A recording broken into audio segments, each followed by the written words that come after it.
Olá, amigos do 6º Congresso Espírita Online, da FEAC e da Web Rádio Evoluir. É um prazer me dirigir a cada um de vocês. Eu rogo a Jesus, o amigo de todas as horas, possa abençoar a cada um de nós e nos manter em vibrações de saúde, de alegria e, sobretudo, de muita paz. Me chamo Rafael de Amorim Siqueira, sou aqui da cidade de Niterói, frequento a Sociedade Espírita Fraternidade. Tenho certeza que falando assim vocês talvez não identifiquem, mas quando eu falar quem é o fundador da nossa casa, José Raul Teixeira, muitos de vocês o conhecem, já ouviram falar aí em Juiz de Fora, nas cidades próximas. Pois é, eu já desde 2003 frequento a Sociedade Espírita Fraternidade e hoje me encontro na condição de orador espírita, na condição de trabalhador da Sociedade Espírita Fraternidade e abraçando a cada um de vocês nessa oportunidade de falar para esse congresso. O nosso tema, o assunto que vamos abordar é uma parábola de Jesus, a parábola do cego que guia outro cego. Sempre que vamos falar sobre o Evangelho, eu gosto de fazer algumas considerações iniciais. E o que eu trago inicialmente para vocês é uma frase do benfeitor Emmanuel, constante divina de luz. Porque logo na lição introdutória, ele nos diz assim: o Evangelho é o sol da imortalidade, que o Espiritismo reflete com sabedoria para a atualidade do mundo. Observemos então o que o benfeitor Emmanuel nos coloca pela psicografia de Francisco Cândido Xavier sobre o Evangelho nas nossas vidas. O Evangelho é um sol, é o sol da imortalidade que o Espiritismo reflete com sabedoria para os dias tumultuados que nós estamos vivendo. Observem, nós precisamos do Evangelho. Nós precisamos ganhar força, ganhar tônus, ganhar esse calor que vem do Evangelho de Jesus e que hoje vibra no nosso interior pelas lições da veneranda doutrina espírita. Então, falar do Evangelho é dimensionar a importância que esse Evangelho tem na vida de cada um de nós. Então eu gosto sempre de engrandecer o Evangelho e dizer que o Espiritismo nas nossas vidas se traduz no cristianismo redivivo, porque o Espiritismo vem nos trazer Jesus e o seu Evangelho de volta. Não por outra razão, em a questão 625 do Livro dos Espíritos, Kardec indaga: qual o tipo mais perfeito que Deus enviou ao mundo para nos ser guia e modelo? E os bons espíritos respondem: Jesus. Vede Jesus. E essa é a menor resposta do Livro dos Espíritos, porque, de uma forma taxativa, os bons espíritos disseram para nós que Jesus é o nosso modelo, e se é modelo, é para nós copiarmos. E é o nosso guia, porque se é o nosso guia, é para nós seguirmos. Então, feita essa colocação sobre a importância do Evangelho nas nossas vidas, eu pergunto para vocês: por que Jesus falava por parábolas? Por que ele não dava a mensagem de uma forma mais direta, não dava a mensagem de uma forma que as pessoas pudessem entender e agasalhar sem precisar das histórias, das metáforas, das alegorias? E eu quero citar 2 livros. Um é o livro O Consolador, também do benfeitor Emmanuel, e o próprio Livro dos Espíritos, porque os bons espíritos respondem isso. Em a questão 627, logo na primeira frase da resposta, olha o que os bons espíritos dizem para a gente. E eu faço questão de pegar os livros e ler para vocês. Livro dos Espíritos, questão 627, primeira frase da resposta. Muitas vezes a palavra de Jesus era alegórica, alegoria, uma história, algo que traz para a gente um conteúdo de significação moral. E em forma de parábolas. Parábola quer dizer aquilo que se coloca ao lado da realidade para nos trazer ensinamentos de cunho profundo. Porque ele falava de acordo com a época e com os lugares. Ou seja, Jesus se dirigia a pessoas simples. Quem eram os homens que viviam naquele reino de Israel? Eram pescadores, eram pessoas que trabalhavam o campo, eram homens e mulheres simples. Então não adiantava ele falar de coisas profundas, de forma aprofundada. Então ele se valia do vocabulário simples, do vocabulário se valendo de metáforas, de comparações, de analogias, valendo-se dos materiais que ele tinha à época para que os homens pudessem logicar sobre verdades profundas. E quem comenta isso igualmente, como eu já disse para vocês anteriormente, é o benfeitor Emmanuel, nessa obra, O Consolador, na questão 290. Poder-se-á reconhecer nas parábolas de Jesus a expressão fenomênica das palavras, guardando a eterna vibração de seu sentimento nos ensinos? E olha o que Emmanuel nos responde. Sim, as parábolas do Evangelho são como as sementes divinas, que desabrochariam mais tarde em árvores de misericórdia e de sabedoria para a humanidade. Então vejam, Jesus falava por meio de histórias, por meio de símbolos, para que homens ignorantes à época recebessem sementes. E essas mesmas sementes, nós, quanto mais ganhamos em espírito e verdade, quanto mais crescemos em intelecto, quanto mais ganhamos em moralidade, nós vamos percebendo as mesmas histórias de uma forma profunda. As sementes que Jesus plantava, de acordo com a passagem dos tempos, desabrochariam de formas maiores e melhores. É por isso que há 2000 anos nós estudamos os mesmos textos, as mesmas citações, as mesmas parábolas, porque os ensinos de Jesus permanecem rígidos. Nós é que vamos crescendo e aproveitando das suas sementes com um colorido diferente, com uma denotação nova e com uma significação profunda para cada um de nós. Eu gosto sempre de explicar o que é parábola e por que Jesus falava por parábolas para que a gente possa entrar no texto.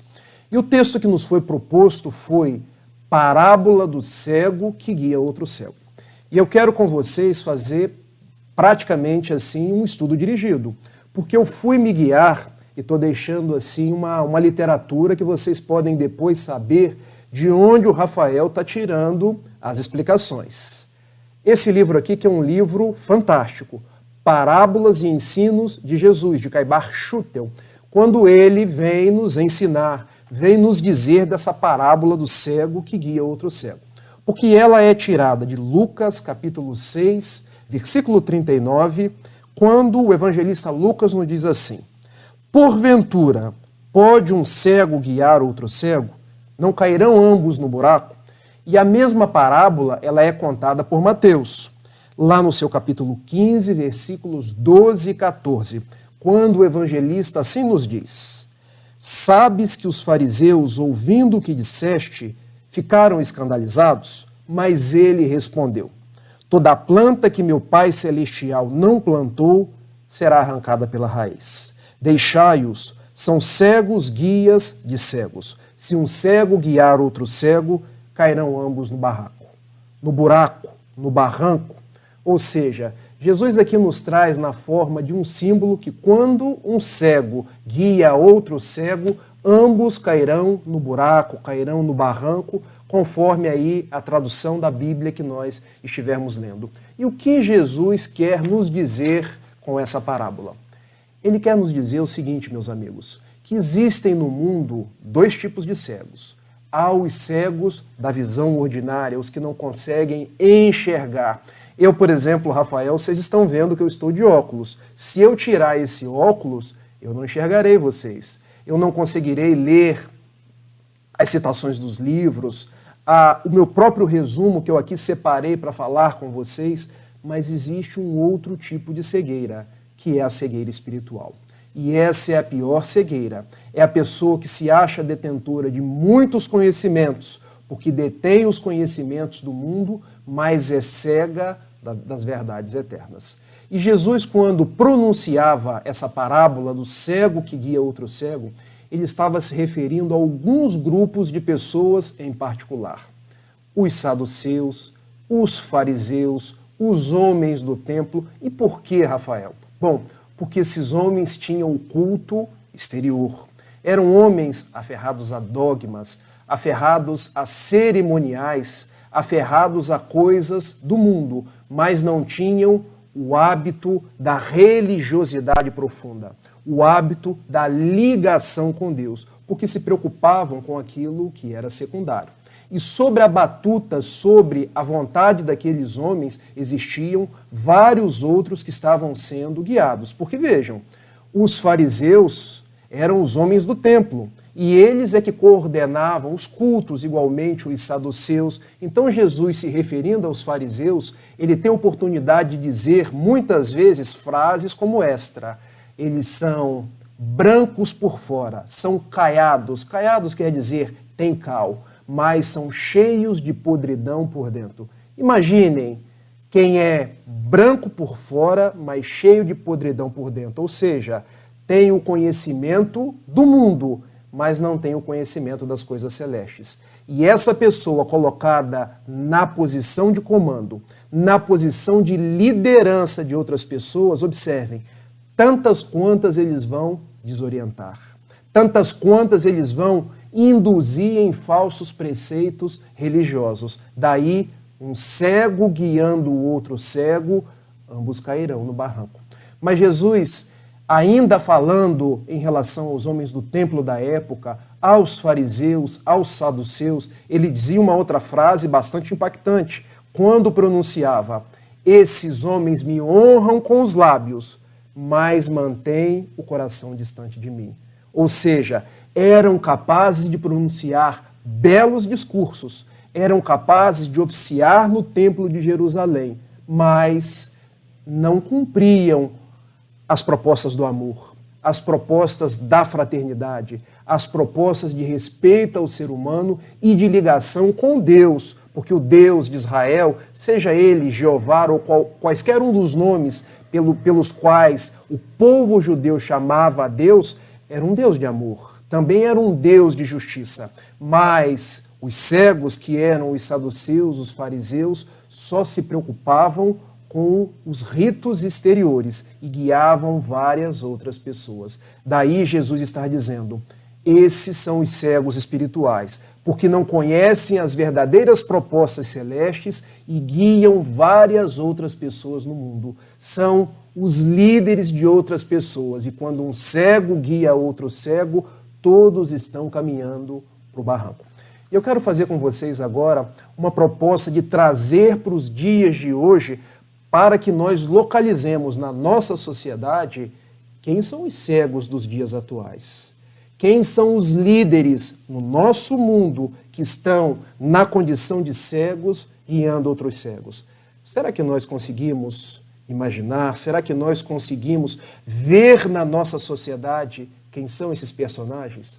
Eu acho que não é difícil, porque como nós temos materialistas no mundo moderno, pessoas que não acreditam em Deus, pessoas que acham que nós só temos uma vida e que a vida começa no nosso berço e termina no túmulo, que do pó eu vim, para o pó eu retornarei. Pessoas que acham que o mais importante é o gozo dos bens materiais e se fazem professores, e se fazem líderes, e se fazem grandes filósofos, que são lidos, porque vendem livros, e são assistidos, porque fazem muitas lives. E quantos são os seus seguidores? E quantos são aqueles que leem os seus livros? Observem, um cego das coisas espirituais, guiando vários outros cegos, caminhando todos para o buraco, para o barranco. Porque, meus amigos, nós somos responsáveis da mesma forma quando guiamos, também quando somos guiados.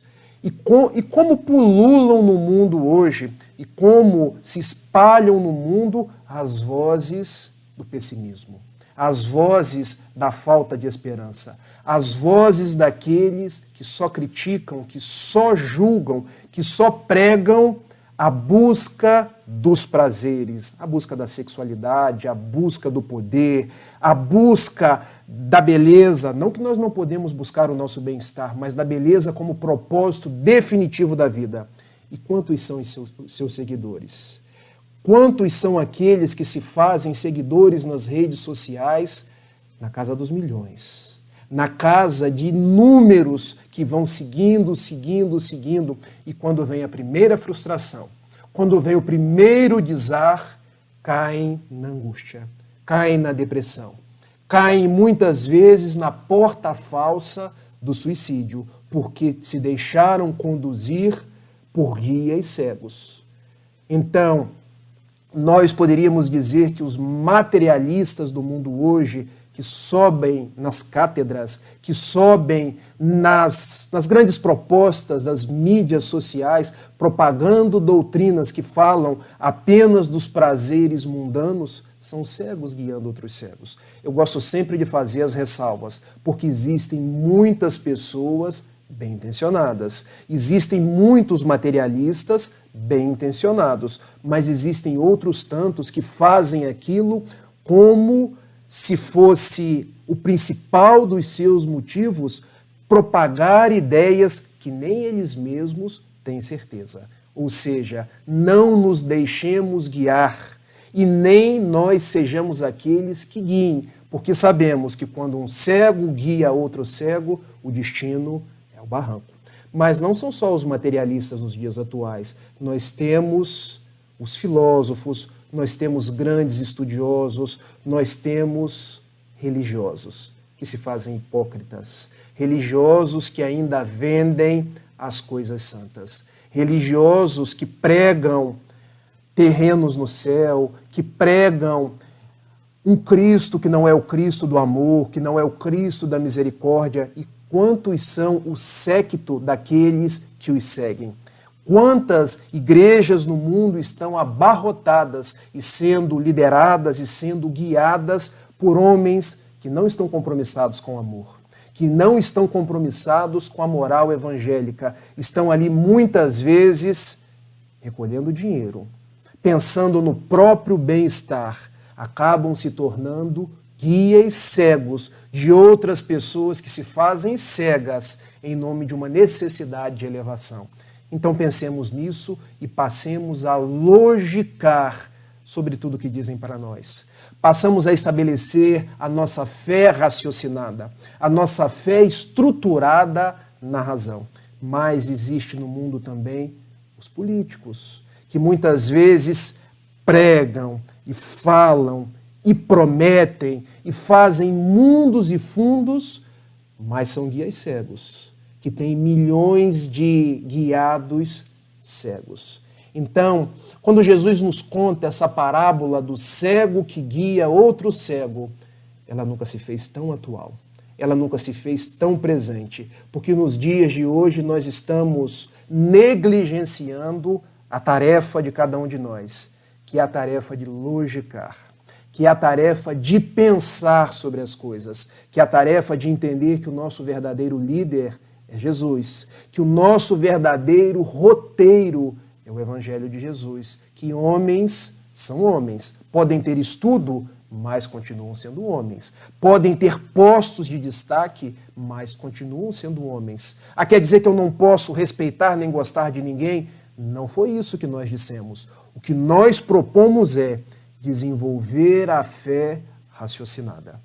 Antes de aceitar uma única mentira, possamos nós rejeitar 10 verdades. Essa proposta não é minha. Essa proposta é do Espírito Erasto, Constante, lá do Livro dos Médiuns, quando ele nos diz que nós, os espíritas, que logicamos, que desenvolvemos a fé raciocinada, preferimos rejeitar 10 verdades para não aceitar uma única mentira.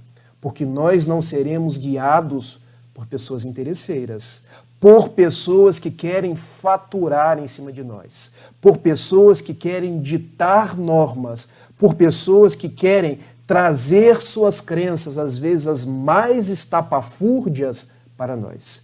E se bobearmos, nós, os espíritas, muitas vezes passamos a ser guiados por guias cegos, por pessoas que querem ser líderes. Eu recebo muitas mensagens durante o dia.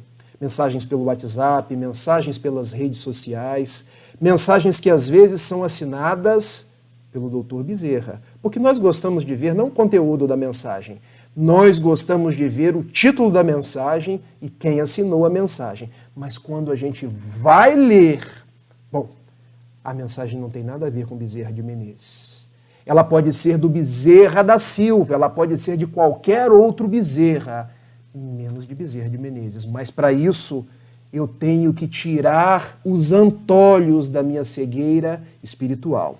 Porque nós estamos vendo fisicamente e muitas vezes nos deixando enceguecer espiritualmente.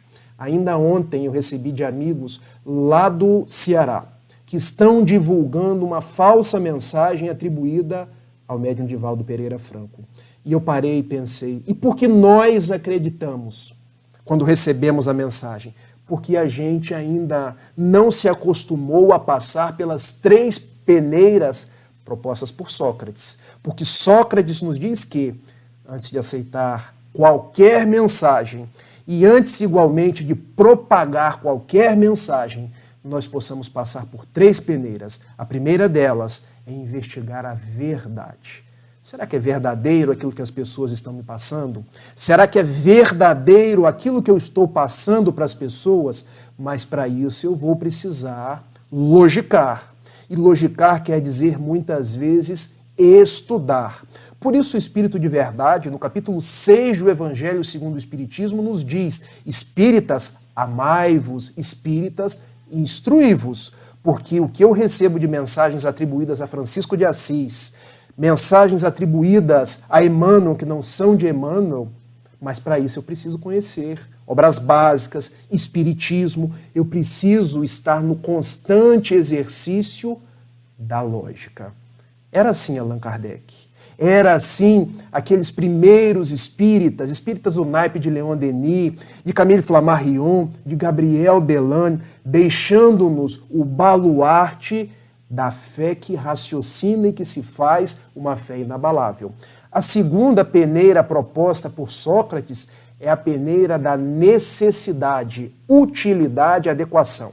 3 palavras que valem por uma. Necessidade, utilidade e adequação. Aquilo que eu estou recebendo ou aquilo que eu estou passando para as outras pessoas é necessário? Tem alguma utilidade? É adequado para o conceito que eu estou vivendo? Porque tudo isso é importante para que eu não me deixe ser guiado por alguém que é cego. Ser guiado por alguém que é interesseiro. Esse é o grande atributo do espírita. Pensar sobre tudo que recebe, pensar sobre tudo que escreve, pensar sobre tudo que fala. Daí André Luiz nos diz que quando estamos diante de uma rede social, nós somos responsáveis por aquilo que nós falamos, por aquilo que nós postamos. E igualmente quando estamos numa tribuna espírita, igualmente quando falamos qualquer coisa pelo espiritismo, nós temos que passar pela peneira da verdade, pela peneira da necessidade, utilidade, adequação. Porque nós formamos imagens mentais naqueles que estão nos ouvindo. E a terceira peneira é a peneira da bondade. Será que eu estarei sendo bom falando sobre aquele assunto, repassando ou repartindo aquela informação? Se eu conseguir aliar verdade, necessidade, utilidade, adequação e bondade, eu não serei nem cego a guiar ninguém, nem cego a ser direcionado para uma outra pessoa. Pensemos nisso. Porque o mundo de hoje é um mundo onde as pessoas, às vezes, são espertas, outras tantas vezes são inocentes, são frágeis, mas nós somos seguidores de Jesus. Nós somos aqueles que vamos despertar. Por isso Paulo diz aos Efésios: desperta, ó tu que dormes, levanta e o Cristo te iluminará. Porque se a gente não se levantar, nós teremos sempre líderes no mundo, enquanto o verdadeiro líder é Jesus. Daí, na doutrina espírita, nós não temos estrutura eclesiástica, nem estrutura clerical, porque nós somos fraternos. Nós podemos estudar juntos, falar juntos, não existe hierarquia entre nós. Não existe aquele que sabe mais, que sabe menos. Na verdade, existe aquele que já estuda há um pouco mais de tempo, tem mais informação. Mas nem por isso ele se tornou qualquer cargo maior no Espiritismo. Daí, meus amigos, esse é um convite para que nós possamos estruturar-nos nas bases da racionalidade, do bom senso. E eu quero lembrar e partilhar com vocês aqui uma frase do príncipe Siddhartha Gautama, quando ele nos diz assim: Não acredite em algo simplesmente porque ouviu. Não acredite em algo simplesmente porque todos falam a respeito. Não acredite em algo simplesmente porque está escrito em seus livros religiosos. Não acredite em algo só porque seus professores e mestres dizem que é verdade.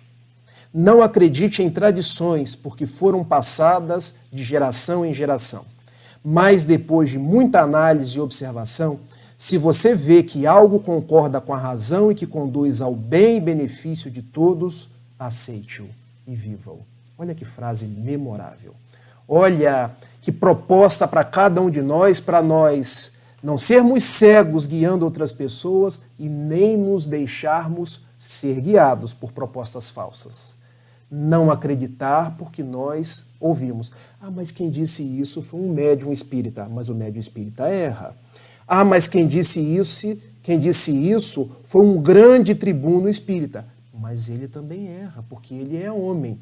Muitas vezes eu estou escutando uma palestra, eu tenho que estar fazendo ali aquela ponte com as obras básicas, se está de acordo ou não com o que diz Kardec. Porque o próprio Emmanuel, e eu quero lembrar agora uma história ocorrida em 1931, no Riacho do Capão, na cidade de Pedro Leopoldo. Porque Francisco Cândido Xavier, vendo aproximar-se na feição de um sacerdote, o benfeitor Emmanuel lhe diz, olha, nós escreveremos muitos livros, nós atuaremos no bem, atuaremos pela caridade, mas eu tenho 3 conselhos para te dar. Disciplina, disciplina, disciplina. Se eu não quero ser cego e nem me deixar guiar por outro cego, eu preciso me disciplinar ao cubo 3 vezes. E depois Emmanuel acaba adindo ainda uma outra coisa. Sempre que eu, Emmanuel, disser algo que estiver contra Kardec ou contra Jesus, deixe-me a mim, Emmanuel, e fique com Kardec e fique com Jesus. Olha a proposta. Não acredite, Chico, em mim, Emmanuel, se o que eu disser estiver contra o Evangelho do Mestre, estiver contra o que está nas obras básicas. Gente, isso também não é para a gente ficar aquela pessoa que está sempre na reserva, aquela pessoa que está sempre desconfiando, aquela pessoa que está sempre criticando. A proposta não é essa. A proposta é a proposta da responsabilidade. É a proposta do autodescobrimento, é a proposta de nós estarmos vígeis, porque Jesus nos diz no Evangelho de Marcos, capítulo 13, que nós devemos orar e vigiar, porque haverão falsos cristos e falsos profetas. Como se dizem coisas do arco da velha hoje em dia? Coisas do tipo, o mundo vai acabar. Gente, o mundo não vai acabar. O que vai acabar, questão 1019 do Livro dos Espíritos, são os nossos vícios. O mundo vai se transformar. O que vai acontecer com o mundo é um processo de renovação. Lá, conforme o último capítulo do livro A Gênese, são chegados os tempos, desdobrado em 2 subtópicos, sinais dos tempos e a geração nova. Ou seja, quando nós escutarmos coisas do tipo os bons espíritos não conseguem nos acessar mais. Será que nós estamos desprovidos de auxílio espiritual? Porque às vezes chegam zaps nesse teor. Não, não estamos. Não deixamos nunca de ter o nosso amparo espiritual. O nosso anjo de guarda está conosco, Jesus está conosco, os nossos benfeitores estão ao nosso lado. Nós é que muitas vezes fazemos ouvidos moucos. Então não acreditar porque alguém disse, mas logicar. Não acreditar porque todos falam. Porque às vezes todo mundo começa a falar uma coisa e nós tendemos a acreditar porque há um senso de coletividade. Mas observem, às vezes o senso de coletividade, a coletividade toda está agindo errado, está falando errado. Por isso que no livro Ação e Reação, o benfeitor André Luiz vem nos falar das expiações coletivas. Porque quando uma coletividade erra junta, existem as expiações coletivas. Então, se todos falam, eu vou pensar sobre o assunto. Eu vou chegar em casa, vou dar uma olhada nos livros. Eu tenho tempo a meu favor para que eu possa refletir sobre esse ponto. Ah, mas eu ainda não achei uma resposta. Deixa o tempo passar. deixa eu amadurecer, porque a resposta virá. E Kardec valia-se da pluralidade do ensino. Sabe por quê? Porque quando vinha uma comunicação espiritual por um médium, ele não saía acreditando. Ele consultava outros médiums e ele teve mais ou menos assim, esse número não é preciso, 1000 médiums ao redor do mundo para que as questões que estão no Livro dos Espíritos fossem submetidas à pluralidade do ensino. Para que a primeira questão do Livro dos Espíritos, que cesse Dieu, que é Deus, e a resposta, inteligência suprema, causa primeira ou primária de todas as coisas, não foi dada por um único espírito. Foi dada pelos mais variados espíritos, pelos mais variados médiums, é lógico, com pequenas diferenças de tonalidade, mas carreando num objetivo comum. E às vezes a gente vai numa reunião, escuta algo e logo, meu Deus, calma, vamos logicar. Vamos ter bom senso.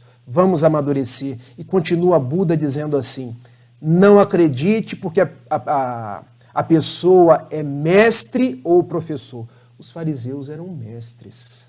No antigo Sinédrio existiam 72 fariseus, homens do templo, e um deles chamava Nicodemos. E ele vai até Jesus, como eu faço para ganhar a vida eterna? E Jesus, olha, é preciso nascer de novo, é preciso nascer da água e do Espírito.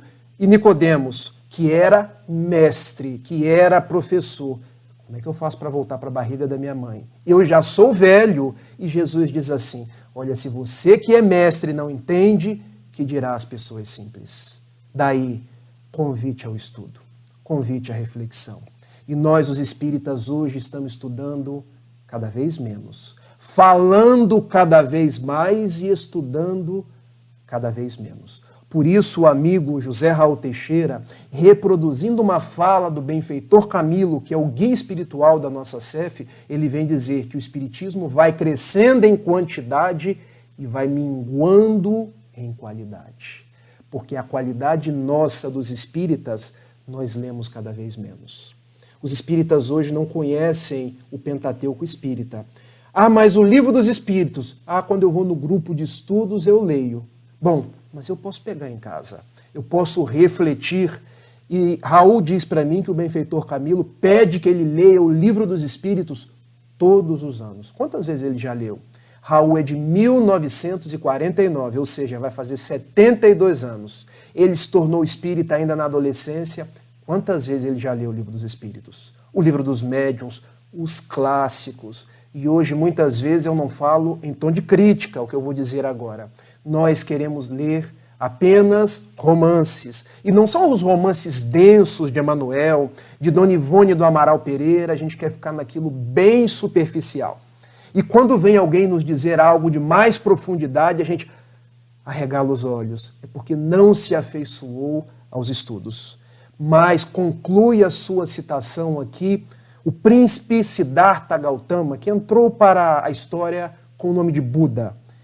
Só concorde depois de muita análise e observação.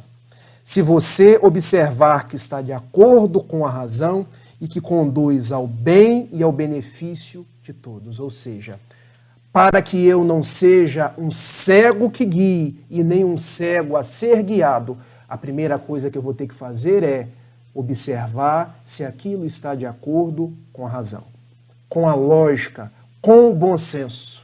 E depois se aquilo conduz ao bem, ao benefício de todos. Porque se atender essas premissas, aí eu não serei cego. Conseguiram me compreender? Porque agora a gente vai fazer uma ponte dessa parábola de Jesus com o ensino de Kardec, com o ensino espírita. Porque quando pensamos em Jesus falando para os fariseus, nós nos lembramos do que há na contracapa do Evangelho segundo o Espiritismo. E igualmente no capítulo 19. Quando Kardec escreve uma frase magistral, fé inabalável é somente aquela que pode encarar a razão face a face em todas as épocas da humanidade. Esse é o tempo então de nós desenvolvermos essa fé inabalável que se estrutura, que se fundamenta na razão, que se ao deparar com qualquer assunto que me é trazido, eu sou convidado a refletir. Quando o insigne mestre lyonês Allan Kardec, ele desencarnou e foi enterrado inicialmente no cemitério de Montmartre, no norte da cidade de Paris, e depois trasladado para o cemitério de Père-Lachaise, as suas exéquias, as cerimônias fúnebres, teve um discurso de um grande espírita chamado Camille Flammarion. E Camille Flammarion deu um título a Allan Kardec, que eu penso deve ser o título que todos nós espíritas devemos querer nos apropriar dele. Porque Camille Flammarion disse: tu, meu mestre Allan Kardec, foi aquilo que eu posso chamar de o bom senso encarnado. Porque fé raciocinada é aquele que desenvolve o bom senso. Como está nos faltando o bom senso hoje? E daí nós nos tornamos cegos. Não cegos materialmente falando, mas cegos do espírito. E o grande convite que a doutrina espírita vem nos fazer é o convite ao bom senso. Daí, o Espírito Santo Agostinho, na conclusão do Livro dos Espíritos, vem nos dizer assim: equivoca-se quem acha que o valor da doutrina espírita, que o seu brilho, que a sua capacidade de atrair as pessoas esteja tão somente no fenômeno mediúnico. Não. Está no apelo que dirige a razão, ao bom senso, à lógica. Nós somos convidados a não sermos cegos mais. E quando estamos na posição de comando, que é uma posição transitória, não tenhamos vaidade em qualquer posto do mundo, porque a condição de médium, a condição de orador, a condição de qualquer facilitador de estudos é uma condição temporária, não nos faz melhor que ninguém. A gente possa ter o bom senso que ao lidar com outras pessoas, nós não vamos catequizar ninguém, nós vamos passar o conhecimento libertador para que a pessoa aprenda a pensar. Daí, na questão 685, nota do Livro dos Espíritos, Kardec nos diz que o mundo estava precisando de um outro tipo de educação. A educação moral. A educação que forma caracteres, que liberta para uma outra compreensão da vida. Porque muitas pessoas seguem mitos, líderes do mundo, porque estão ainda fechadas num grau de compreensão da realidade. São ensinadas apenas a repetir conceitos, a seguir líderes. Então, acabam sempre reproduzindo conteúdos que lhe foram passados pelo seu líder religioso, pelo seu líder político, pelo seu líder filosófico. Mas nós, os fomentadores da doutrina espírita, teremos o prazer de educar-nos e educar almas, libertando consciências para o alto, para que não nos tornemos cegos. E daí, esse grande atributo da fé raciocinada cai como uma luva nessa parábola de Jesus que estamos contando. Quanto nós precisamos nos desenvolver em relação a esse raciocínio da fé. Eu gosto sempre de contar algumas histórias, porque nas histórias nós vamos compreendendo isso que eu estou tentando dizer da forma de conceitos. E aprendi a contar histórias com aquele que para mim é um grande pai, um grande amigo, um grande mestre, que é José Raul Teixeira. Porque ele sempre disse assim: Rafael, fale de Jesus, fale do Evangelho, mas desperte o dom nas outras pessoas de fazer o mesmo. Não as torne dependentes de você. Não as torne dependentes de qualquer proposta, mas que elas cheguem a Jesus e que Jesus seja esse libertador das suas mentes.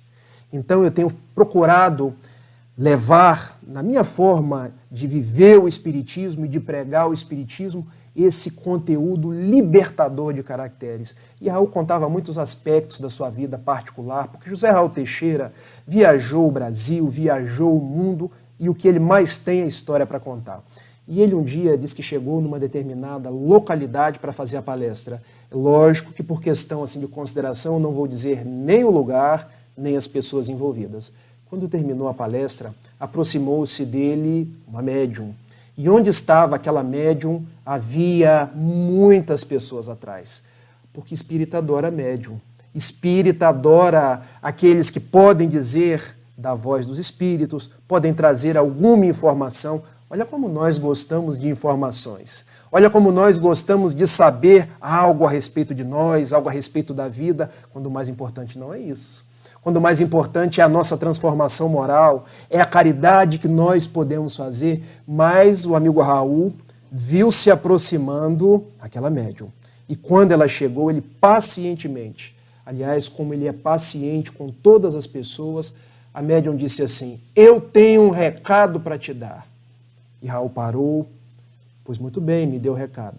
O recado é da familiar tal sua que está desencarnada. E ela deu o nome, deu o grau de parentesco e deu o recado. E Raul pacientemente escutou e agradeceu a médium. E depois nos disse, a nós, trabalhadores da CEF, que em verdade, aquela familiar que nos dizeres da médium estava desencarnada, estava Vivinha da Silva, podendo dar qualquer tipo de recado a ele sem precisar de intermediário. Observem, meus amigos, o que aquela médium queria era projeção. Era continuar como sendo uma espécie de alguém especial naquela casa espírita. E ela quis ainda ludibriar uma outra pessoa que também era médium, que teve o respeito para não desmascará-la na frente das pessoas. E todas as vezes que ela fazia considerações como esta, as pessoas arregalavam os olhos, porque afinal todo mundo tem para com as coisas assim do sobrenatural, que de sobrenatural não tem nada. As relações entre encarnados e desencarnados, a imortalidade, o plano espiritual, são coisas do nosso ordinário, da nossa vida, que não está contida nos lindes materiais.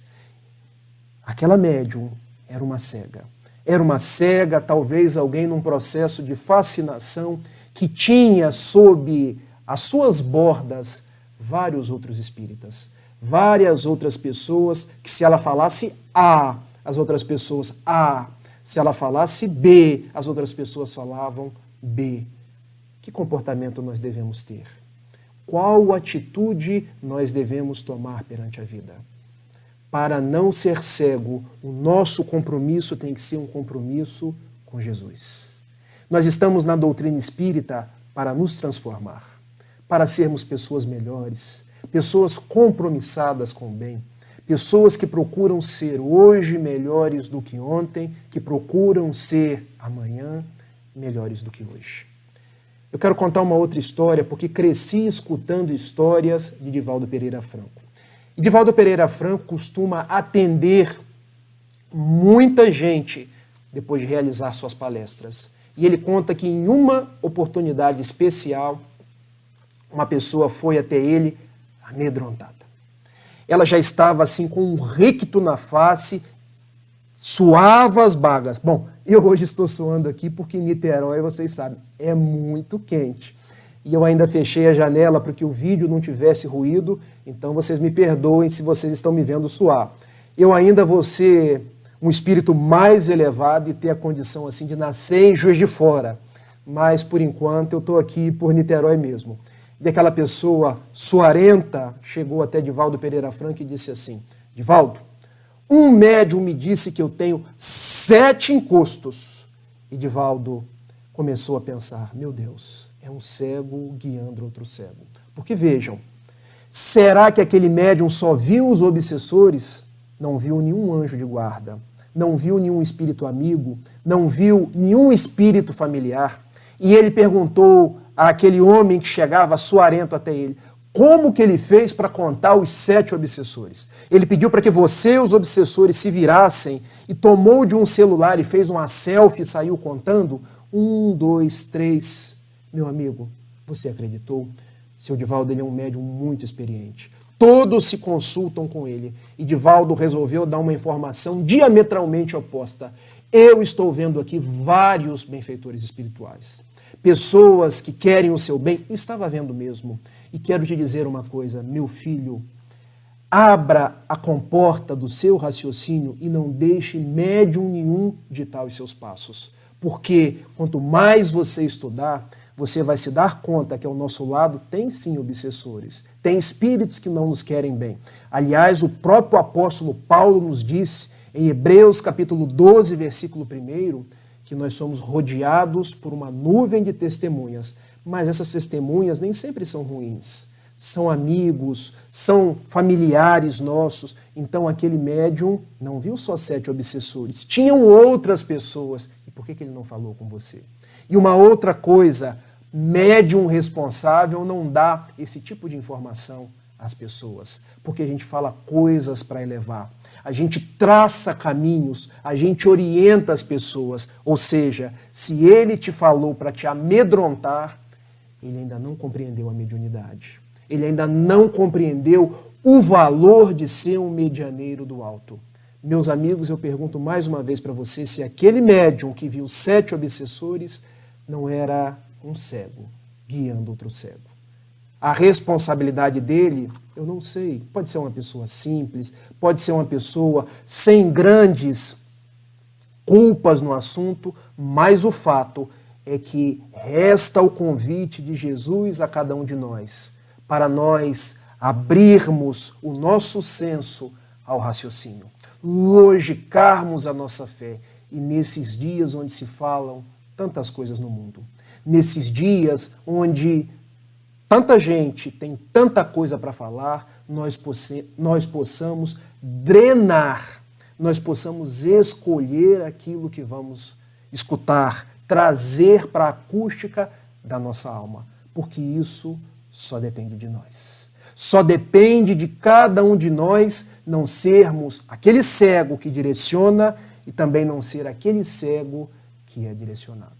Eu quero terminar contando uma última história, porque falar assim à distância parece que o tempo vai passar mais devagar, mas ele passa rápido. E eu gosto mesmo de falar com pessoas na plateia, olhando olho no olho. Aqui eu só olho para o meu olho. Imaginem, eu olhando para mim mesmo e tendo que falar por quase 1 hora. Não é das melhores sensações.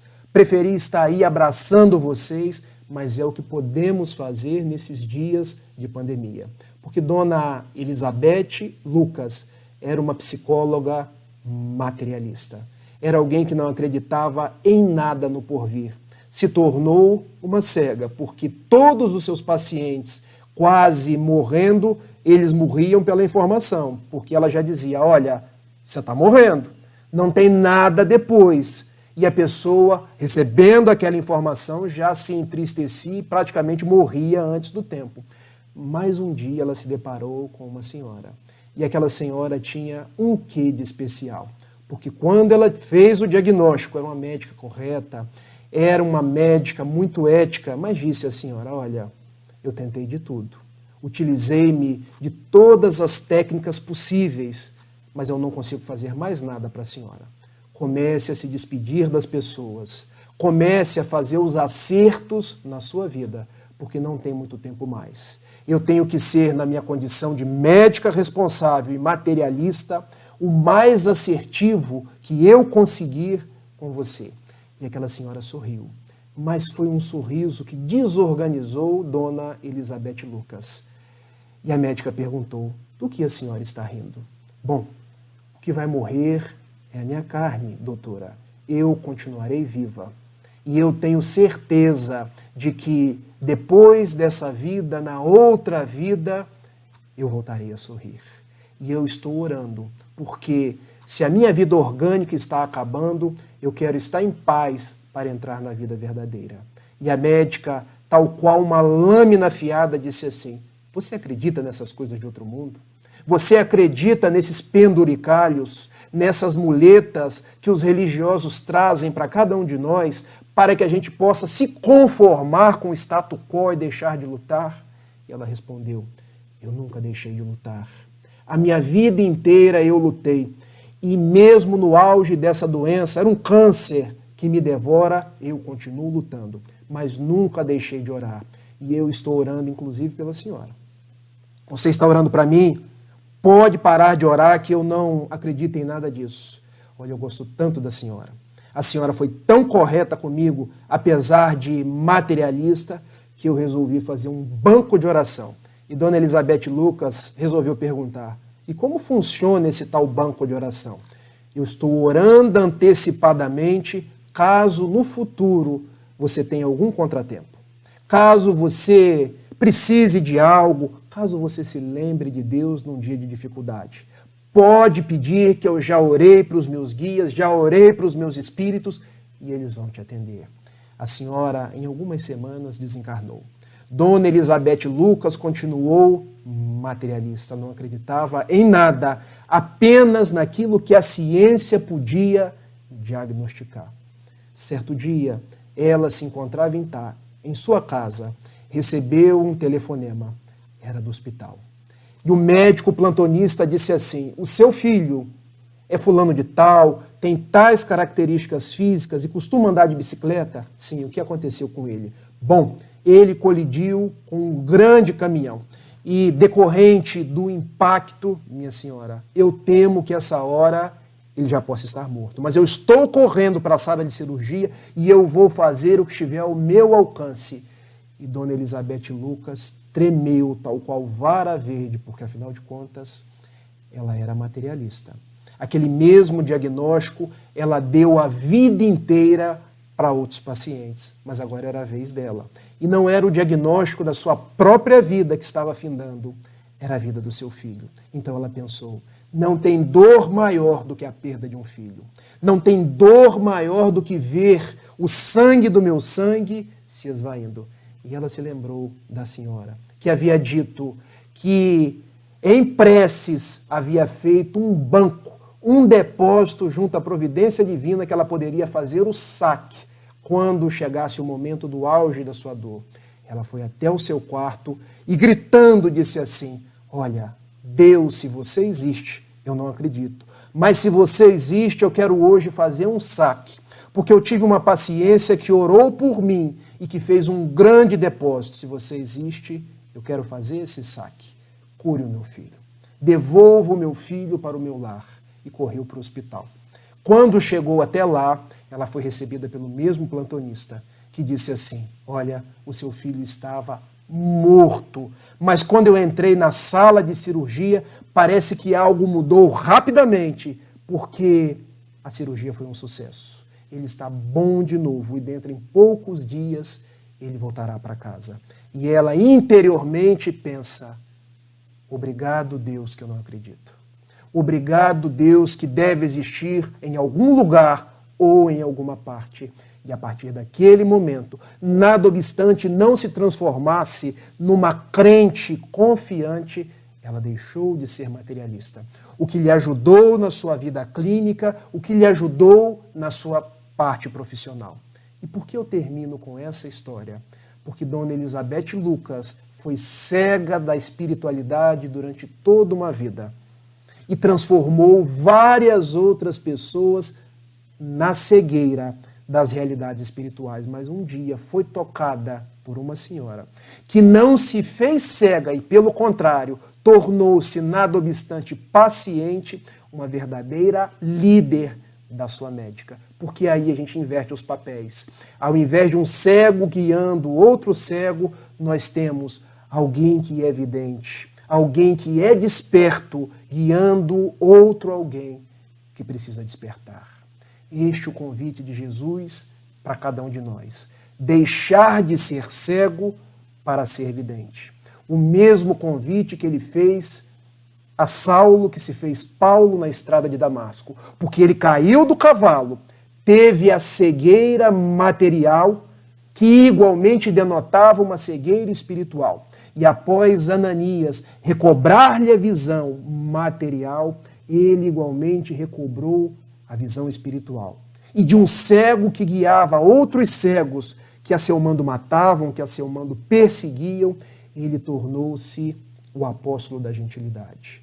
Alguém que fez-se um líder religioso e pregou Jesus nos 4 cantos do mundo então conhecido. Meus amigos, a nossa parábola, a nossa proposta foi falar do cego que guiava outro cego. Como nós hoje sabermos se nós estamos sendo guiados por falsas doutrinas? nos diz Kardec, em a questão 842 do Livro dos Espíritos, que a verdadeira doutrina é a doutrina do amor.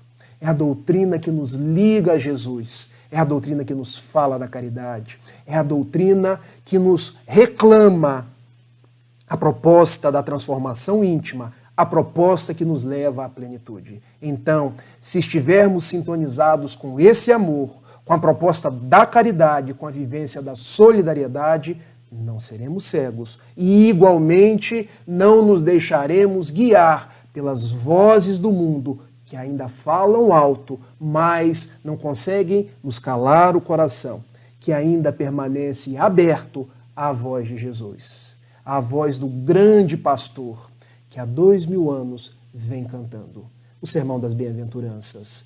Vem cantando e nos chamando, vinde a mim, porque eu sou o grande olhar de Deus nas criaturas, pelas criaturas e guiando vocês pelos caminhos ainda tortuosos do presente para os dias de paz.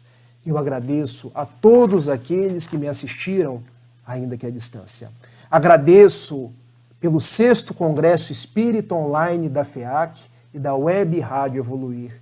E termino com uma oração que sempre me sensibilizou muito, o Pai Nosso, de José Silvério Horta, constante do primeiro livro mediúnico de Francisco Cândido Xavier, o Parnaso de Além Túmulo, quando ele nos diz assim: Pai Nosso, que estais nos céus, na luz dos sóis infinitos, Pai de todos os aflitos, neste mundo de escarcéus. Santificado, Senhor, seja o teu nome sublime, que em todo o universo exprime concórdia, ternura, amor. Venha ao nosso coração o teu reino de bondade, de paz e de claridade na estrada da redenção. Cumpra-se o teu mandamento, que não vacile nem erra, nos céus como em toda a terra, ainda de lutas e de sofrimento. Evita-nos todo o mal e dá-nos o pão do caminho, feito com a luz e com o carinho do pão espiritual. Perdoa-nos, meu Senhor, os débitos tenebrosos de passados escabrosos de iniquidade e de dor. Auxilia-nos também nos sentimentos cristãos, a amar os nossos irmãos que permanecem longe do bem. Com a proteção de Jesus, livra nossa alma do erro, neste mundo de desterro, distante da tua luz. E que a vossa ideal igreja seja o altar da caridade, onde se cumpra em verdade o vosso infinito amor. Hoje, agora e sempre, Senhor. Muito obrigado, muita paz e um beijo em todos. Até a próxima.